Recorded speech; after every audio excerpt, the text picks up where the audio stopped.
Israel. Livro de Juízes, só vou mudar o capítulo, tá? Capítulo 6. Livro de Juízes, capítulo 6. Quando você procura aí, eu externo a Deus a alegria de estar aqui com os irmãos. Depois de muitos anos, retornar nesta casa para falar no nome bendito de Jesus. Eu me sinto honrado de estar aqui com os irmãos e rever alguns rostos conhecidos. Falei com alguns aqui, não deixem de falar comigo. Te amo em Cristo Jesus. Deus abençoe a sua vida, sua casa, sua família. Quero louvar a Deus pela vida do pastor Célio, que foi uma bênção de Deus na minha vida. Hoje eu exerço o meu ministério na Assembleia de Deus do Bom Sucesso. O pastor presidente é o pastor Jair Soares, ok? Mas o pastor que cuida da minha vida é o pastor Paulo César Miranda. Eu faço parte da congregação Envelhece. Já faz quase 6 anos que sirvo lá como evangelista, como responsável pelo ensino daquela igreja. Me sinto honrado de contribuir com um pouco daquilo que Deus confiou a mim, a esta casa no dia de hoje, ok? Pastor Célio, uma eterna gratidão, porque o pastor Célio foi um homem que me deu muitas oportunidades, um homem que abriu portas para mim, e eu louvo a Deus pela vida dele, pela sua casa e pela sua família, ok? Deus abençoe. Juízes capítulo 6, verso número 33 e o verso 34. Irmãos, está calor, tá? Prometo que eu não vou me delongar para não te enfadar, perfeito? Diz assim o 33: todos os medianitas, amalequitas e povos do Oriente se juntaram, passaram o Jordão e acamparam no vale de Jezreel. Então o Espírito do Senhor revestiu Gideão, que fez soar o alarme, convocando os homens da família de Abiezer a segui-lo. Então o Espírito do Senhor revestiu Gideão. Ok? Pode se assentar em nome de Jesus. Peço sua atenção só um minutinho. Deus abençoe os irmãos que estão aqui, minha retaguarda, ao pastor Rodrigo, meu amigo. Deus abençoe, pastor, sua vida. Vamos lá. O nome Juízes, ele remete à história de líderes militares e religiosos de Israel. A época dos juízes durou aproximadamente 300 anos, desde a morte de Josué, o capitão, sucessor de Moisés, até a instalação da monarquia em Israel. Esse período é marcado por um declínio religioso, moral e político da nação de Israel.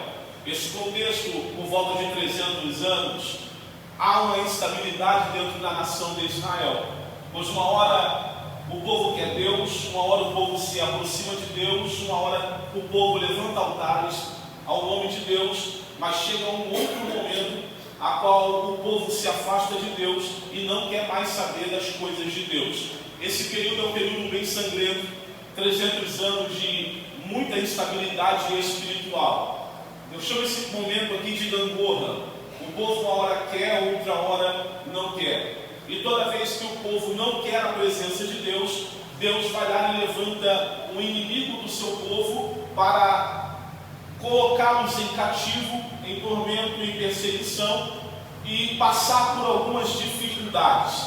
Porém, toda vez que o povo se voltava para Deus, Deus levantava um homem com uma capacidade extraordinária, dada por Deus, com uma unção especial para liderar o povo e colocar o povo na linha de novo e trazer o povo de volta à presença de Deus. O capítulo 5, no verso 31, diz que a terra ficou em paz durante 40 anos. Ou seja, durante 40 anos o povo se voltou para Deus, clamou a Deus, adorou a Deus, e a paz reinou dentro desse contexto. Agora, no capítulo 6, que acabamos de ler, diz que os filhos de Israel fizeram o que era mal aos olhos do Senhor. E fazendo aquilo que é mal aos olhos do Senhor, diz o texto que Deus permite, levanta, aleluia, o inimigo do seu povo para colocá-los em um jugo pesado, a perseguir a nação de Israel. Os amalequitas são levantados com a permissão de Deus para atormentar o território de Israel,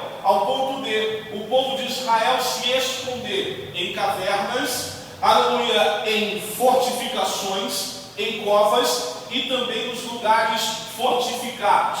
Assim, os amalequitas, eles vinham e tiravam tudo da nação de Israel. E quem eram os amalequitas? Os amalequitas eram descendentes de Abraão com a sua segunda esposa chamada Quetura. Daí surgem os amalequitas. A palavra amalequita significa conflito, aleluia, contendeiros. E a região onde eles moravam era a região deserta. Então eles viviam no deserto. Eles viviam nessa região. E vivendo nessa região, eles viviam de saquear as outras nações. O texto diz que eles eram muito fortes e muito numerosos, ao ponto de o texto dizer que eram tantos, mas tantos, que não dava para se contar, nem os seus homens, nem os seus animais. Eles eram muitos, mas muitos, e atormentaram a nação de Israel durante 7 anos. Grave isso. Durante 7 anos, os amalequitas perseguiram a nação de Israel. O número era muito grande e eles eram muito poderosos, mas quando o jugo ficou muito pesado sobre os ombros da nação de Israel, diz o texto que eles clamaram ao Senhor. E clamando ao Senhor, diz o texto que Deus envia um profeta. E enviando um profeta para a nação, ele vai dizer: esses homens, até mesmo essa nação, fez aquilo que era mal aos olhos do Senhor, pois o próprio Deus tinha feito maravilhas no deserto, tinha com mãos fortes tirado a nação de Israel do Egito, e muitos milagres aconteceram até chegar na terra prometida. Chegando na terra prometida, Deus vai dar uma instrução para a nação: não se ajunte com as nações inimigas e vizinhas. Mas o profeta vai olhar para a nação e dizer: e vocês não deram ouvidos à voz do Senhor. Assim foi, assim aconteceu. O profeta aparece do nada e o profeta vem com uma espada na sua boca, com uma mensagem de confronto, e vai dizer: vocês estão passando por isso porque vocês não deram ouvidos à voz do Senhor. Então o profeta se apresenta somente para dizer: aleluia, tudo isso que está acontecendo é culpa de vocês e de ninguém mais. Aleluia. Então a palavra de confronto veio para a nação. Talvez, aleluia, meu amigo Marcos, Deus, aleluia, levantou esse profeta com uma palavra de confronto. A nação, por sua vez, estava esperando uma palavra de consolo, uma palavra de direção, uma palavra a qual dizendo: olha, eu vou levantar alguém para destruir os seus inimigos. Porém, a palavra que veio para a nação é uma palavra de confronto, é uma palavra que vem contra a vontade da nação. Aleluia, mas Deus trabalha desta forma. Aleluia, porque aleluia, mensagem que transforma é mensagem que confronta. Por isso, Abacuque no capítulo 3, no verso 1, ele vai dizer: ouvi a tua palavra e temi. Aviva, ó Senhor, a sua obra no meio dos anos, a notifica. Eu vou repetir isso aqui: palavra que transforma não é palavra que massageia o ego. Palavra que transforma é palavra que confronta. Mas sabe qual é o nosso problema? O nosso problema é querer ouvir somente o que eu e você queremos. Mas Deus enviou aqui como profeta, aleluia, e o Espírito Santo Santo está aqui para te dizer: essa palavra que vai te transformar, é essa palavra que vai mudar a sua vida, é essa palavra que vai gerar, aleluia, a transformação na sua vida. Diz o texto que do nada veio um profeta e lance essa palavra para a nação. Interessante. Por que interessante? Porque o profeta aqui é anônimo, não tem nome, ele vem do nada, não tem uma região da onde ele veio, ele só aparece e entrega a mensagem. Ele não tem nome, não tem uma região, não conta de onde vem ele, a sua família. Se você olhar qualquer comentário bíblico, você não vai saber o nome desse profeta, mas uma coisa ele tem: o quê? Uma mensagem. Ele não tem nome, ele não tem uma região, ele não tem pais aqui, aleluia, que levam o seu nome, mas ele tem uma palavra. Por que, Davidson? Porque quem está preocupado com o nome é eu e você. Quem está preocupado com o status é eu e você. Quem está preocupado com cartaz é eu e você. Deus não trabalha dessa maneira. Deus trabalha levantando anônimos para profetizar. Ele não quer saber se você tem fome ou não tem, se tem nome ou não tem. Tem uma palavra, é você que Deus vai usar. É você que Deus vai usar. É você que Deus vai usar. Eu vou repetir até você entender. Você tem uma palavra, é você que Deus vai usar. Com toda gentileza, pega na mão desse irmão que está no seu lado, sacode ele para cá, para lá, e diga para ele: você não tem nome, não tem status, ninguém te conhece, mas tem uma palavra, é você que Deus vai usar. É você que Deus vai usar. É você que Deus vai usar. Deus irá te usar com uma palavra poderosa para transformar uma nação. Amém? Então o profeta vem com a palavra de confronto. Só que Deus vai resolver o problema. O negócio é que a gente quer que Deus faça no nosso tempo. E não é no nosso tempo, é no tempo dele. Só que eu e você tratamos Deus como um garçom, o colocamos na parede e dizemos: faça isso agora. Mas não é assim com Deus. Ele tem a hora certa, o momento certo de trabalhar. Aleluia. E diz o texto que Gideão está malhando trigo no lagar. É isso mesmo, malhando trigo no lagar. E malhando ele trigo no lagar, diz o texto, que o anjo do Senhor desce. Aleluia. Glória a Deus. Debaixo da árvore que está em Ofra. E descendo ele lá, ele vai olhar para Gideão e vai dizer: homem valente, homem valoroso. Aleluia. O Senhor é contigo. Glória a Deus. Aleluia. Gideão vai olhar e vai dizer: comigo? Eu valente? Se o Senhor fosse conosco, isso tudo não estava acontecendo. Só que o texto diz que ele está malhando trigo no lagar. Calma aí, você sabe, não preciso forçar muito. Você sabe que não se malha trigo no lagar, se malha na eira. Eita. Lagar é lugar de amassar uvas. Eu vou desenhar para você entender o que é lagar e o que é eira. Entenda uma coisa: o lagar é um buraco na rocha de 1,5 metro por 1,5 metro, com uma profundidade de 80 centímetros, com uma canaleta que vai dentro da rocha. Jogava-se a uva, amassava-se, ali o líquido da uva ia saindo. Isso é um lagar, mas não se malha trigo no lagar, se malha na eira. Como é a eira? O campo é 50 metros a 100 metros de distância, quadrados.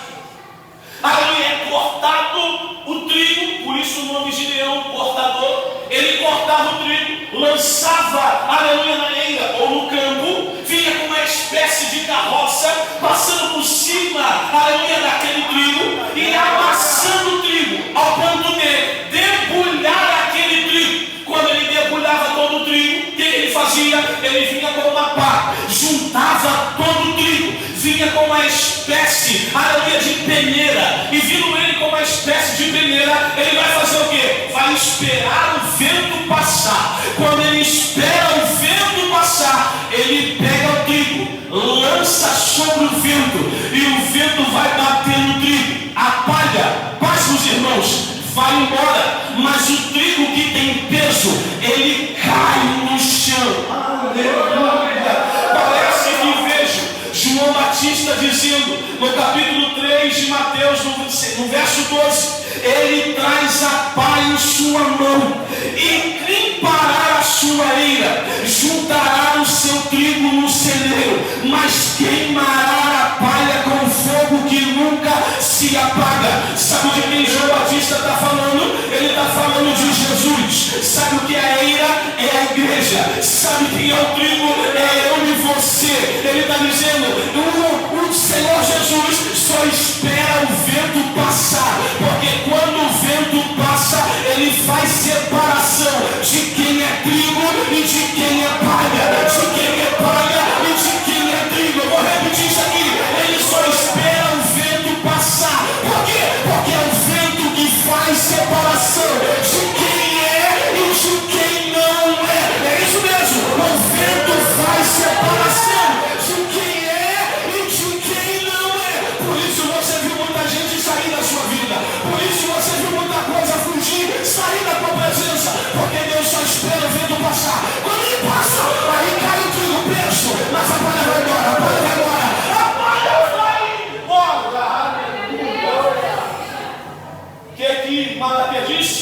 Ele disse, e farei, aleluia, a diferença, na verdade verei a diferença de quem serve a Deus e de quem não serve a Deus. Quem é trigo tem peso. Quem é palha é levado por qualquer vento de doutrina. Quem é trigo tem peso.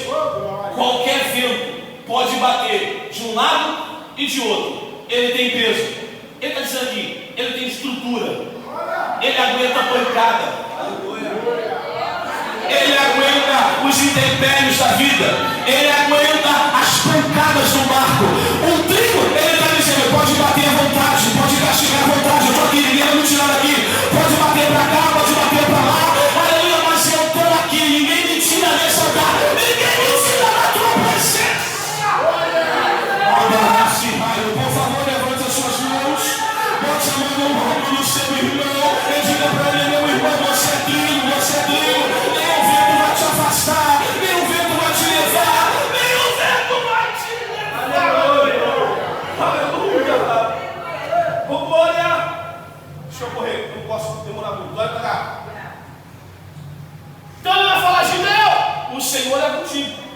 Homem valente, valoroso. Ele vai dizer, comigo? Não. Comigo não. E se o Senhor fosse conosco, isso tudo não estaria acontecendo. O Senhor nos abandonou. Olha o que Gideão está fazendo. Tirando a responsabilidade da nação e colocando em Deus. É isso que ele está fazendo. Ele está dizendo, Deus, a culpa é sua. Porque o Senhor nos entregou na mão dos amalequitas. O Senhor nos abandonou. Só que o verso 8 e o verso 9 deixa bem claro de quem é a culpa. E de quem é a culpa? Da nação que abandonou Deus, se afastou de Deus. Mas sabe qual é o problema? É muito mais fácil colocar a culpa no outro do que reconhecer o seu próprio erro. É muito mais fácil eu olhar e dizer, a culpa dele, não é minha. É a culpa dela, não é minha.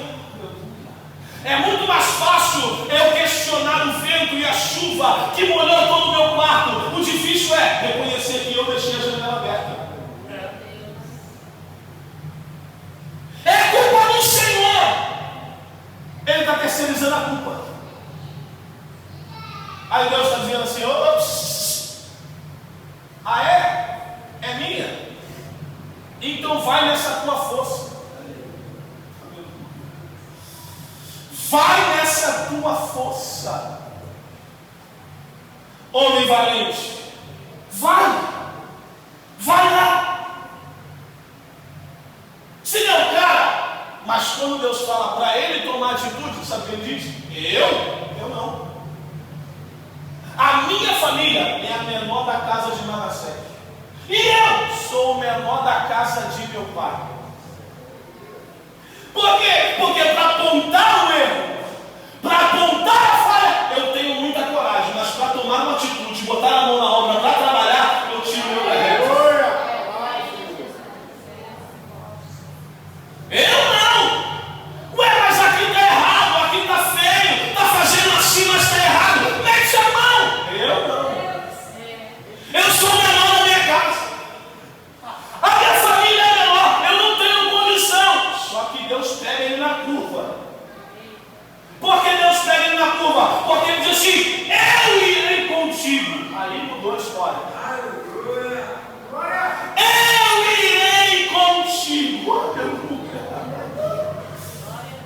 eu irei com você. Irá comigo? Sim, eu irei com você. Aí entra o verso de número 16. Na verdade é esse mesmo, verso 16. Olha o que o texto diz. Mas o Senhor disse: já que estou, aleluia, do seu lado, você derrotará os amalequitas, todos eles, como se fosse um homem só. Deus olha para Gideão e diz: é você que vai. Ele diz: eu não posso, sou o menor da casa, a minha família é menor da casa de Manassés, não dá para mim, se sente incapaz. Mas Deus fala assim: eu irei contigo. E não só irei contigo, eu juntarei todos os seus inimigos. Eu juntarei todos eles e derrotarei como se fosse um homem só. Calma aí, Nelson. Como assim, como homem só? Lembra da introdução? O texto diz, logo nos primeiros versículos do capítulo 6, a Bíblia diz que eram tantos, mas tantos, que não dava para se contar nem os seus homens, nem os seus camelos. Mas Deus agora está se apresentando para Gideão e está dizendo: eu vou juntar todo mundo, aleluia, eu vou juntar todos eles e vou derrotar como se fosse um homem só. Eu posso profetizar isso na sua vida? Você tem mão para levantar? É Deus aqui dizendo e falando como pode falar com o filho: eu estou juntando tudo, aleluia, aquilo que te coloca medo, aquilo que te afronta, os seus inimigos, a palavra contrária, eu estou juntando tudo. Para quê? Para derrotar como se fosse um homem só. Para derrotar como se fosse um homem só. Aleluia! Aleluia! Você está dizendo: mas não tem como. Claro, porque você está olhando agora. Você está olhando já. Você está olhando a sua situação atual. Lembre-se de uma coisa: a palavra profética está em outra dimensão. A palavra profética está em outra dimensão. Você está aqui, mas a palavra profética está em outra dimensão. Gideão não entende a palavra profética. Por isso, quando o anjo desce, o anjo não sei quanto foi porque eu falei de Deus, desce debaixo do carvalho ali, ele diz: homem valente, homem valoroso, o Senhor é contigo. Por isso, eles não entenderam. Por isso que ele diz o seguinte: comigo? Eu valente? Porque Deus não olha o agora. Deus não olha a situação de já, a sua situação do momento. Quem olha para você é o rejeitado, é o excluído, você não é nada, não tem nada no bolso, não é ninguém. Mas a palavra profética não é para agora, a palavra profética é para o futuro. Aleluia!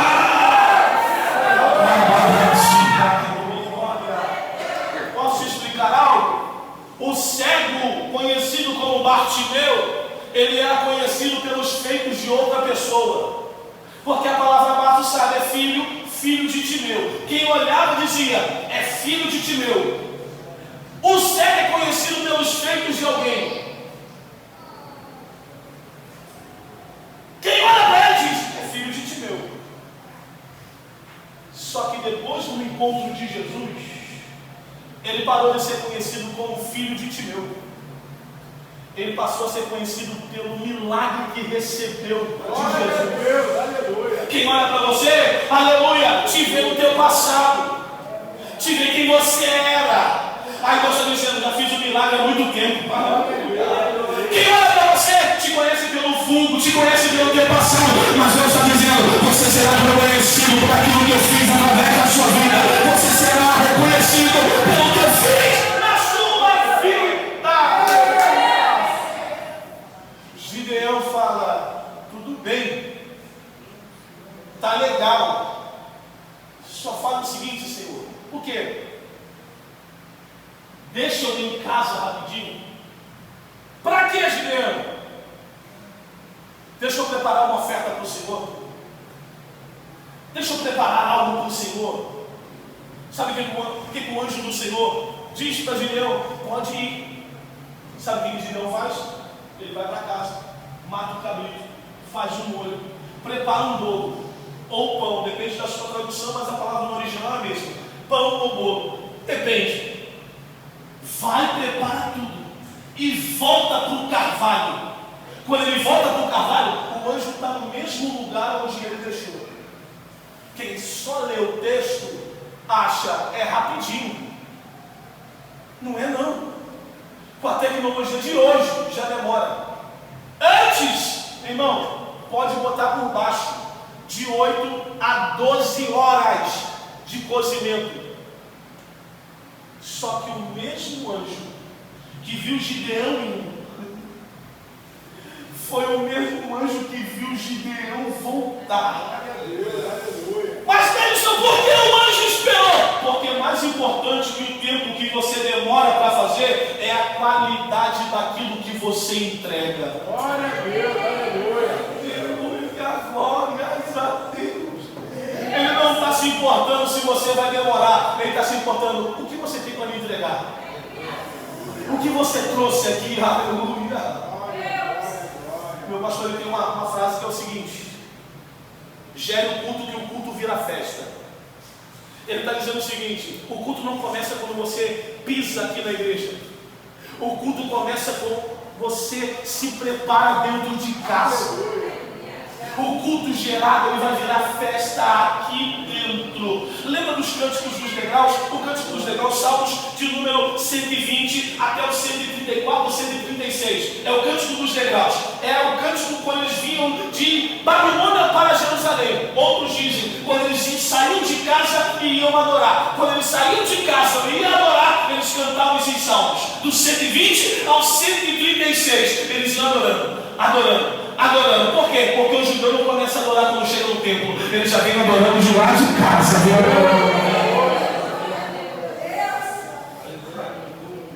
Chega no final, você não cansar. Olha para mim. Quando o Gideão chega com a oferta, o anjo fala assim: coloca na rocha. Ele pega o cabrito, joga o molho, pega o bolo, coloca tudo na rocha. O anjo do Senhor vem com o cajado, coloca sobre a oferta, fogo sai da rocha, consome aquela oferta de libação, consome tudo aquilo ali. Gideão olha para aquilo e diz: eu vou morrer, porque eu vi o Senhor. O anjo vai dizer: não vai morrer não, fica tranquilo, só que eu quero uma coisa. O que? Você me entregou uma oferta voluntária, eu não te pedi nada. Você foi em casa, pegou algo e trouxe para me adorar. Amém. Só que agora eu quero pedir a oferta. Eu quero pedir a oferta. E o que o Senhor quer? Vai na sua casa. Pega o segundo boi do seu pai. Não é o primeiro, não é o terceiro, é o segundo boi. Vai lá no altar de Azerá, quebra os postes ídolos, levanta o altar, coloca os postes em cima, joga o boi lá, aleluia, queima ele para mim. Calma aí, Deus, eu não posso fazer isso. Por quê? Porque o segundo boi tem 7 anos. Quantos anos a Amalequita está, aleluia, afrontando Israel? 7 anos. Deus é um Deus de detalhes. Por que ele não pede o primeiro? Pastor Sérgio, por que ele não pede o terceiro boi? Ele pede o segundo boi. O segundo boi está gordo, está termo, está forte. Não me pergunte como eles alimentaram aquele boi. Eles alimentaram aquele boi. Eles engordaram durante os 7 anos. Mas calma aí, 7 anos sendo perseguidos pelos amalequitas. E mesmo assim eles engordaram o boi. Não sei como. Aí Deus diz: eu quero esse aí. Eu quero esse aí. Qual? O segundo. 7 anos. Mata ele para mim. Me entrega ele. A pergunta é: será que temos coragem de entregar aquilo que nos levou tempo para conquistar? Uma pergunta que você está respondendo a você mesmo. Será que nós temos coragem de entregar aquilo que levou tempo para conquistarmos? Será que você tem coragem de lançar aos pés do Senhor aquilo que você conquistou por causa dele? Porque Gideão e sua família só conseguiu engordar o boi porque Deus deu proteção. Gideão era um medroso, escondido no lagar, malhando o trigo, mas Deus está dando proteção. Engorda o boi, engorda o boi, engorda o boi, engorda o boi. Para quê? Lá na frente você vai entregar ele para mim.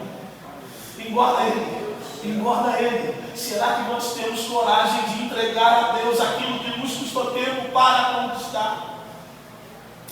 Reflita. É Deus falando: onde está o seu coração, Gideão? Aonde está o seu coração? Está na vontade de azerar? Está no boi de 7 anos? Ou está na minha presença? Termino, de verdade. Gideão fez tudo o que o Senhor pediu. Ele é corajoso, ele vai para casa, mata o boi, levanta o altar, quebra os postes, azerar, queima o boi. Alguém olha para ele e diz: quem é esse rapaz aí que está queimando o altar de azerar? Não será mais chamado de Gideão, mas será chamado de Jerubbaal.